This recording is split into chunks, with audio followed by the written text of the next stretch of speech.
You are listening to TBR Radio presents the DIXIE Heritage Show, with your host, the Director of DIXIE Heritage, Dr. Ed DeVries. Welcome to our first broadcast of TBR Radio presents the DIXIE Heritage Show for the year 2021. Today is New Year's Day, January 1st, 2021. Is our executive editor over at TBR, Paul Angel, wrote in his editorial for the January-February issue of TBR Magazine, if 2021 is going to be anything like 2020, we just don't know that we're going to want any part of it. But I don't think we're going to be given a choice in the matter. So welcome to 2021, and we're looking forward to another year of TBR Radio Presents the DIXIE Heritage Show. On today's show, our guest is J.J. Smith. He is the Commanding General of the Military Order of the Stars and the Bars, an organization that for the last 20 years or so I have been proud and privileged to be associated with and to be a member of. Every couple of years, the MOS&B elects a new Commander General, and so Byron Brady, who we interviewed last year, is now, I want to say he's somewhere on the General Staff. He's no longer the Commander General, but he has been replaced by Commander General J.J. Smith. And so to my fellow MOS&B members, I want to give you a chance for the next half an hour to get to know Commander General Smith. Find out a little bit about him and basically what his vision is and what he plans to implement in our order over the course of the next 2 years. For those of you who are not members of the Military Order of the Stars and the Bars, you can find out how you can join our great organization which honors our Confederate ancestors who were officers on the general staff of the Confederate military and or who were members of President Jefferson Davis's cabinet. The interview kind of begins here. I'm talking to the Commander General and finding out something that I did not know about him, and that is that not only is he a graduate of Washington and Lee University, but he is also still an active officer in that organization. I'm a treasurer of my undergraduate fraternity's house corporation, kind of like the board of directors, and we have payroll there of 2 cooks and a house manager, so I have to get those done every month about this time for the following month. What college is that? Washington and Lee University. So then you know everything that's going on at Washington and Lee. You know, they're basically walking away from their heritage and from their namesakes. Oh, yeah. I saw that coming maybe a year ago when they some of the faculty started objecting to letting the Sons of Confederate Veterans hold a Lee Jackson ceremony in Lee Chapel on Robert E. Lee's birthday, and gave a lot of resistance to the town about allowing Confederate flags to be flown on the streets, and that all came from the university and their faculty. So I stopped giving money to them, and I explained that to my class agent, why I have stopped giving money. Tell me just a little bit, what motivated you? You're the new Commander General of the Military Order of the Stars and the Bars. Tell us just a little bit what your involvement with the organization had been up to this point, and then, you know, what you believed was your calling or your inspiration to be the Commanding General, because obviously, you know, you have a vision that you wanted to implement, or you would not have sought the office. Yeah, my history, I didn't join the Military Order of Stars and Bars, the SCV, until the middle of the previous decade. In other words, about 2007 or 8. I really wasn't totally aware of them. I'm not sure why, because I'm very proud of my Confederate ancestors that fought in the war. But I went to a book signing, and a gentleman there wrote a book about Breathitt, the horse artillery commander under Stuart, one of his commanders under Stuart.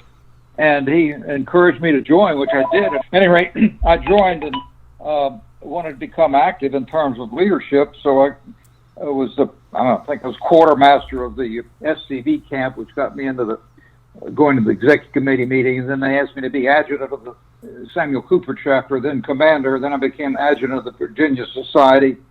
And then I went to a couple of conventions. The first one I went to was in San Antonio, which I really enjoyed. And that was kind of a controversial convention, and that the then Commander General Max Waldrop wanted to make a lot of changes, which didn't make sense to me, and that it seemed to me there was a pretty active group that was opposed to it, and I kind of got involved with them, and some of those were the then leaders of the organization, and I think that they must have recognized that I had some ability. So my next year or two later, I became adjutant general. I mean, I skipped a lot of steps. Became adjutant general of the at the national level. I did that for about 4 years, and that's a big job. It's a hard job, but you get some methodology and you get that learning curve, and then it's really good. It's kind of a job that you hope somebody will want to do for 4, 5, 6 years, so they don't have to relearn it. That new person doesn't have to relearn it. And then they asked me when I was adjutant general if I'd be interested in becoming commander general, and I knew I had to be lieutenant commander. I said, well, I'm not sure. I'll be in my mid-80s by the time I get there. I'm going to be 82 in about another week. But I'm in good health, so I just felt that they ought to need younger leadership, and that would be one of my visions, too, if you will, to see if we can't move the leadership down the age ladder, further on down the age ladder. Our average age is 71. Wow. But I think a lot of hereditary heritage organizations have a membership like that. I'm a member also of the Society of Cincinnati, and they certainly have the cachet that attracts people, and they're desperate to get in. Not desperate, really want to get in. And therefore, it does attract younger people if they're qualified. And to be qualified, as you may know, you have to be descended from an officer of the American Revolution, that is in the Continental Army, and as long as you represent that man, you're the only person going to represent him, which is different from the NMOS&B. A man who is an officer in the Confederate Army may have several members that are representing him. So, and they're probably there are 4,000 or 5,000 members. Endowment of 25 million. I mean, that's where we ought to aspire to be like the Society of Cincinnati if we could. But they did make me lieutenant. The incoming commander general wanted me to become lieutenant commander. That was Byron Brady, and I said, "Yeah, I'll do that." And knowing that means I was making a commitment to be a commander general, and I went ahead and did that. In terms of what I would like to see us do, or the objectives I would have, I think we can broken down into 3 areas. One is, let me just I want to read you what I said in our letter on the web page. Just one little short paragraph. We are loyal Americans, proud of our Southern heritage, and will continue our efforts to preserve it. We strive to work side by side with other heritage organizations to preserve our rich heritage and history. I'm talking about American history, though, encompassing all of it, including our Southern heritage and our Confederate Americans. And the areas I want to emphasize in my administration is heritage defense. I hate to use the word defense. I don't want to be on the defensive. I want to be on the offense, but that's what we have to have, heritage defense, membership expansion, and the use of technology in support of these objectives. And heritage defense, let me talk a little bit about that. Commander General, we would love for you to talk about that, and we will as soon as we come back from this 45-second break. A word from our sponsor, the Barnes Review. Your web browser and type in www.barnesreview.org and discover the Barnes Review magazine. In the Barnes Review, you will read vignettes of man, from the prehistoric to the very recent, from forgotten races and civilizations to first-person accounts of World War II and the late Cold War. There is no more interesting magazine published today, nor a more significant and important subject than real history. So visit www.barnesreview.org and subscribe to the Barnes Review. You can subscribe to receive the Barnes Review magazine in its print form, or in convenient electronic delivery. Our host has been a subscriber to both formats for years. So visit www.barnesreview.org and subscribe to the Barnes Review. And we're back. So go ahead now and tell us about heritage defense. As you may know, there's legislation in the U.S. Senate to remove all Confederate monuments from and markers from all war between the state battlefields administered by the U.S. Park Service. Now, that may die, but I think it's reared its ugly head. And in a recent Commander General's bulletin, I'll talk a little more about that in a little bit. It's an email newsletter we get out once a month. I gave explicit guidance on what the bill contained, what were its objectionable parts, how a member could track down whom he should write, who was on the committee overseeing the legislation, and very specific facts to cite in support of our position. I mean, these are facts of vote getters, like how many visitors go to Adams County, where Gettysburg is located. What does this mean to the community of Adams County in terms of the revenue that's generated? Those kinds of things. That's what you need to emphasize. You don't need to get into anything about slavery or who caused the war or this or that. If you're going to talk about current day economics. Remember, and you may have seen that, I sent it out in early August, a brief 1 or 2 page Commander. Yes, sir, I remember. General bulletin. Okay, and I had the same reasons to send it to you all, to alert you. But being and I think you know this, and probably understand it, anyone proud of our heritage, it must feel like a B-17 pilot over Germany in 1944. I mean, flak is coming from everywhere. And we, as an MOSB, as an organization with limited resources, we have to pick and choose our battles carefully and strategically. And what we have picked is the Lee Monument on Monument Avenue in Richmond. Is something we want to protect because of its symbolism and of its artistic merit. Consequently, we filed an amicus brief in the lawsuit of Gregory, who was the heir of the property that was donated to the state for the Lee Monument, with covenants to preserve, protect with love and affection the property and the statue. Gregory versus Governor Ralph Northam. We filed an amicus brief on that. The court found for Northam, for the governor, there was another lawsuit, Taylor versus Governor Ralph Northam. Taylor was a resident of the Monument Avenue area, and he felt it was what was going on was degrading the values of their properties, and I guess they could prove that, but that was dismissed as well. Now they may combine; they both appeal to the Supreme Court, so we don't know. The Supreme Court has not made it of Virginia. Supreme Court has not made any decision whether to take the case, but they do. We are prepared to file another amicus brief. Now, we as an organization do not have any standing. We don't have any skin in the game, if you will, except for a motion, but we can file amicus briefs, and we can encourage anybody to file an amicus brief. I know our SCB camp wanted to join us in that, and I said, no, it's best that we as a camp file our own brief. The more briefs that are filed, the better. Just for financial reasons, you want to join with us? Well, we understand that, but it's better and more effective if you file your own brief. Now, the statue is still there. It still stands, but its base is marred with obscene graffiti. You may have seen pictures of what they've done to that. It's just horrible. The second thing I'd like to focus on is growing our membership. I mentioned earlier the average age is 71. New members that we obtain every year have marginally offset the members who have passed on. So we, gradually growing. But several years ago, when I was Adjutant General, I began testing reactivating lapsed members. And the first thing I tried was just a sampling of kind of a generic letter we'd like you to re-up. It basically was the same dues letter we sent to our at-large members. We billed from them from the national. The Adjutant General has to do that. And we got a pretty good response. So I said, well, I have a background in it. I have a background in direct mail and direct marketing. I own my own company in that area. And I said, well, we want to do some personalization. And our database is all in uppercase letters. But when you address a letter to somebody, you don't say, Dear Edward, all uppercase. It's Edward, capital E, and W-A-R-D. It's lowercase. So let's take 50 and 50. 50, we'll just keep the same way. 50, we're going to go in there and manually change it to upper and lowercase. Not only their name, their address, but the name, rank, and unit of their ancestor.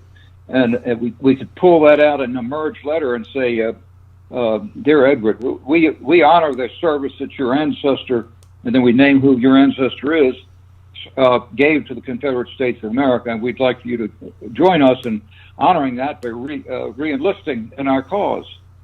And we got a very good response to that, but it made no difference whether it's upper or lower case.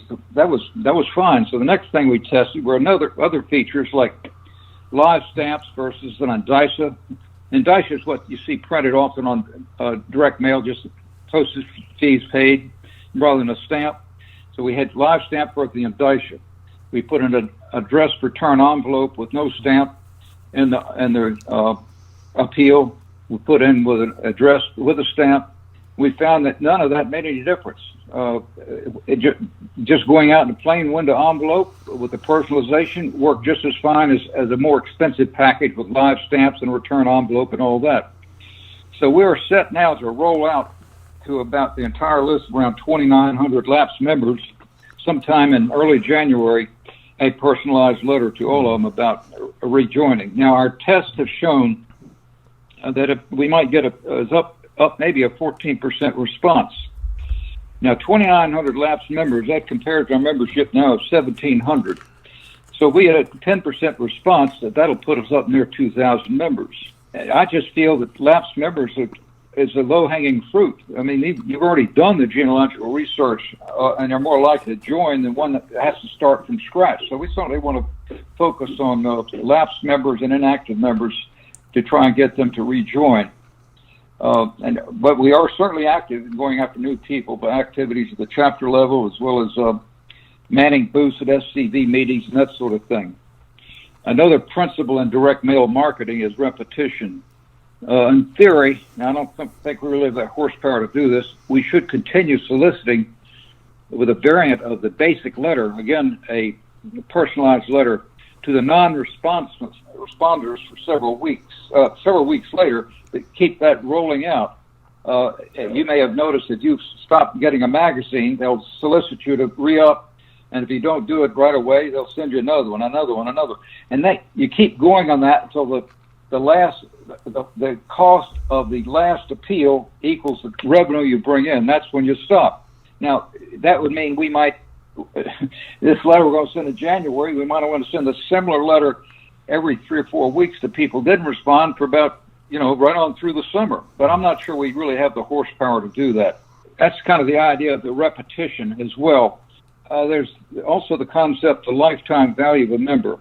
Even if that, say, 5th mailing just breaks even, it's a good investment because we have about a 90% renewal rate, which means that there's a 90% chance that person will renew the next year, 90% right on down.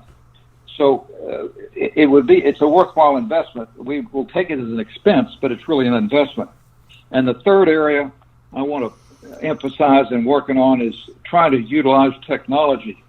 Email, for instance, the commander's bulletin you got.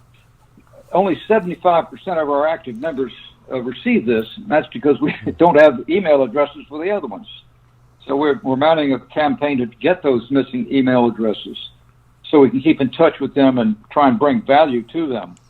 Our website is our face to the public, obviously, and somebody curious about us has got to go there. We want to make sure it's clean and up to date and easy to navigate. I do have some issues with it, and I hope I can get them straightened out. But since we're a volunteer organization, and we're not going to probably I don't think we'll end up paying a webmaster or paying somebody to really do a job on it, but we just got to work with it. Zoom, we've had 2 General Executive Committee meetings. That's our board of directors, as you may know, using the Zoom technology. And I've been encouraging the state societies, chapters, and committees to utilize this technology as well. Now, as you may know, a face-to-face meeting with somebody is far more effective than a phone call or email exchange. And Zoom has sort of fills a little bit of that gap, but it cannot take the place of that good old-fashioned face-to-face meeting. But it beats conference calls or long-distance series of emails involving multiple people. So I'm trying to encourage the use of Zoom as a technology tool. Facebook, we have a Facebook page. It's for active members only. We have rigorous admittance standards that are enforced by our administrator. What that means, we're certainly weeding out people. One, they got to be a member of the organization to get on the Facebook page. Certainly that'll weed out any nefarious characters that want to post obscene stuff on there, that sort of thing. Of course, you could just set the Facebook page where only the administrators can post things, but that they can broadcast to the entire world. And then people can see it. They just can't respond to it. But now you've got another arm with which to reach out to people. Extra, read all about it. If you're like me, and I'll bet you are, you like to be on the cutting edge of honest news and accurate information. 26 times a year, the American Free Press newspaper can be delivered to your door packed with the kind of uncensored news that I know you're going to appreciate. If you're ever dissatisfied with your subscription to the American Free Press, their guarantee is that you just drop them an email and they will gladly refund the unused portion of your subscription. So what are you waiting for? Visit www.americanfreepress.net. Once again, www.americanfreepress.net. And find out about the American Free Press. Do it today. Extra, extra, read all about it. When they had a lot of threats to the Appomattox statue here in Old Town Alexandria, UDC owns the statue, and they enlisted or encouraged SCV members and MOSB members to come up there and sort of stand guard, watch it at nighttime. And they asked me, I did it a couple of times, and once they were looking for somebody for 3 o'clock in the morning to 6 o'clock in the morning. And I said, well, my dog often gets me up in the middle of the night. If he gets me up and I'm up at 3, I'll come up there. And he did. He's a German short-hair pointer, a bird dog, great dog. And we went up there in my car. We're sitting there, and a car came down the street going south from Washington. Have you been in Old Town Alexandria? It's been a number of years. Well, at any rate, this car comes and pulls up right beside the statue. This is the main street, but at 3 o'clock in the morning, not much traffic. It stops, kind of moves real slowly, goes down and makes a U-turn, comes up by the other side, comes around, makes another U-turn, comes back down and parks kind of real near me, but I was on a perpendicular street. A big black guy gets out of the car, so I got out of the car with Rudy, my dog, and I had my cell phone. I was all ready to hit 911 if I needed it, and I walked over. I was enough distance so I could make an escape if I needed to. And I said, "Good morning." He looked at me and said, "I've got 3 kinsmen whose names are engraved on that statue's base." And this was a black guy. I was really kind of astonished. So we had a nice conversation. But I related this story to the ladies of the UDC. At the point I put something on the MOSB page, Facebook page. They had a Christmas party about a week and a half ago, and they gave my dog a presentation, a certificate of appreciation. So I took a picture of it and put it on our MOSB webpage and explained the circumstances. And it got a lot of good likes. Well, I know that there are other technologies out there, Instagram, Twitter, YouTube. There's collaborative online meetings that are offered by Google and Microsoft. I would like to explore, and I'm asking our membership if they know something about these things, how we can use them, let me know so we can figure out how to get technology and to support our efforts, which again kind of gets me back to our Southern heritage and our American history. We're proud of it, and we want to defend it and preserve it.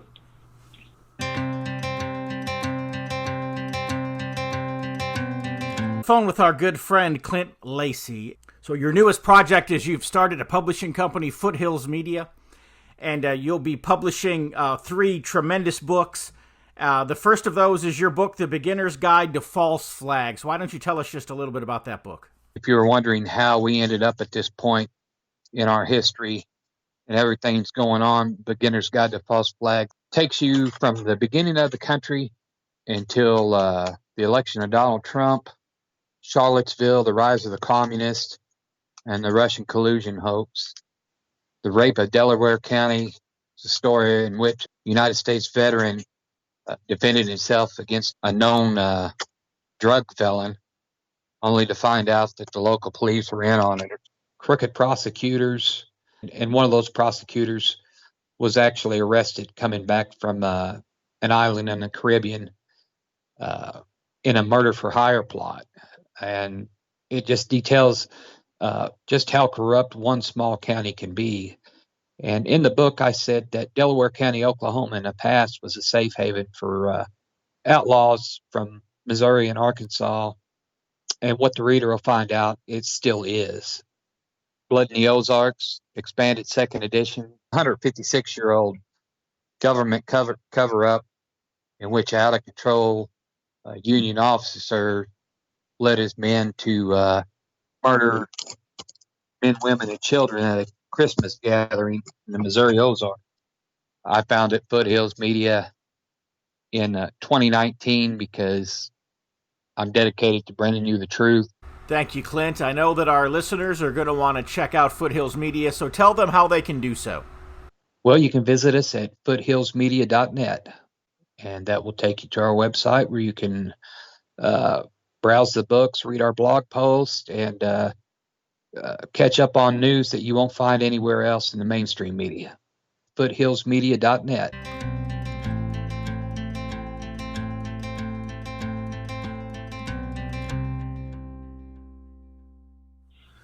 So how does someone qualify, first of all, for MOS&B membership, and then how do they actually join? Okay, you would go to the website. There'll be a pull-down tab, join, how to join, or join us, something like that. There's a membership form you fill out. Our genealogist general is very rigorous and looking it over. You have to document through blood, either direct or collateral descendant, collateral being a cousin or an uncle or something like that. Let's say you have a first cousin 4 times removed. I would have to trace back to the common ancestor that both that first cousin 4 times removed and I share. That would probably be it might be a two or three generations past the ancestor that you want to represent. So that's how that would work. You have to show that, fill all that out, and then you have to have documentation that would connect the dots. You don't have to have birth certificates and death certificates, marriage certificates for every step. But if you sort of maybe a birth certificate link 2 or 3 steps in there. Of course, you have to prove that the man was an officer and he served in the war, and you get that from the National Park Service. That's one place you can get it. And then when you got that all filled out, you mail it in to Byron Brady, who's the chief of staff. That's the instructions. He will look it over and scan it, and then send it on the genealogist general. Now, we do have requirements like no staples, no paper clips, 8.5 by 11 sheet of paper. That's what everything has to be. So he was scanning. It doesn't have to fool with paper clips and staples. And then the genealogist general, who is very effective, he's down in Texas, goes over it. And if he sees any holes in it, he will try and work with the man to fill in the holes and make sure it's done properly, so that we have a good record. And then, of course, he's accepted and inducted at the chapter level. Now, we have at-large members as well. These are people. Now, you live in Florida now. I saw that was from the phone, the number came up. I was living in Florida for about 10 years, but in February I moved to the eastern shore of Maryland. Oh, great. Beautiful area. Well, you for instance, could be an at-large member, which means you just pay national dues. You wouldn't belong to a chapter or state society. Of course, the chapter in Maryland is over in Annapolis, and I'm not sure how active they really are, but anyway, so it would be a 2.5-hour drive, and that would be a long way to drive for a group that's not active. Yeah. You'd be a at-large member and just pay the national dues, and of course you get all the publications, all that, and invitations to the national convention, which I've really had a great time. And wonderful people belong, real gentlemen, and just fun to be with them. So I think I'm answering your question. That's how you join. You can be an at-large member. You can be a member of a chapter. I'm a member of a chapter here, the Samuel Cooper chapter in Old Town Alexandria, and also a member of the State Society. And the dues are like $10 or $15 a year for each of those. So I think I'm a life member of the National, so I don't pay any more dues. I think I pay $400 or $500 to be a life member. It depends on your age. I have a friend who signed up and we changed the age limit. There's no minimum age. So he signed up as 2-year-old boy as a life member for $1,000 or more, something like that. So he'll never have to pay any dues again. He's a life member, so he'll always be on the rolls. And we are out of time for this week's TBR Radio Presents the Dixie Heritage Show. Be sure to check out our website, www.dixieheritage.net. Go to www.militaryorderofthestarsandthebars.org. Tune in again, same time, same place next week. We'll have another great show for you. Until then, God bless.